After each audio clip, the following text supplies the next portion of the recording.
രോഗികളുടെ ശ്രദ്ധയ്ക്ക് നിങ്ങൾ കഴിക്കുന്ന മരുന്നുകൾ നിങ്ങളുടെ അസുഖം മാറ്റുന്നതിൽ എത്രത്തോളം ഫലപ്രദമാണ്? ആശങ്കാജനകമാണ് രാജ്യത്തെ മരുന്നുകളുടെ ഗുണമേന്മ സംബന്ധിച്ച് പുറത്തുവരുന്ന റിപ്പോർട്ടുകൾ. അതായത് പലപ്പോഴും മനുഷ്യജീവന് ഒരു പുൽനാമ്പിന്റെ വില പോലുമില്ലാത്ത സാഹചര്യം. ഗുണമേന്മ ഉറപ്പുവരുത്താനും അല്ലാത്ത മരുന്നുകളുടെ വിതരണം തടയാനും കർശന നടപടി സ്വീകരിക്കുന്നുണ്ടെന്ന് കേന്ദ്ര ആരോഗ്യ കുടുംബക്ഷേമ മന്ത്രാലയവും സംസ്ഥാന ആരോഗ്യ വകുപ്പുകളും അടിക്കടി പ്രസ്താവന നടത്താറുണ്ട്. പക്ഷേ അതിനുമപ്പുറം രോഗികൾക്ക് മിക്കപ്പോഴും മികച്ച മരുന്നുകൾ ലഭിക്കാറില്ല എന്നത് സത്യം.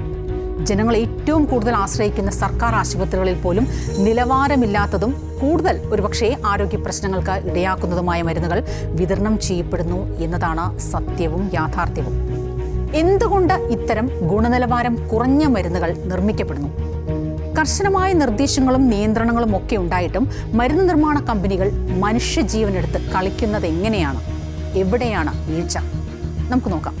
ഓരോ മരുന്നിൻ്റെയും നിർമ്മാണത്തിന് ആവശ്യമായ ഉയർന്ന നിലവാരമുള്ള അല്ലെങ്കിൽ ഉയർന്ന വിലയുള്ള ചേരുവകൾ, അവിടെ ലാഭം നോക്കുന്നത് മുതൽ തുടങ്ങുകയാണ് ഈ പ്രശ്നങ്ങളെല്ലാം.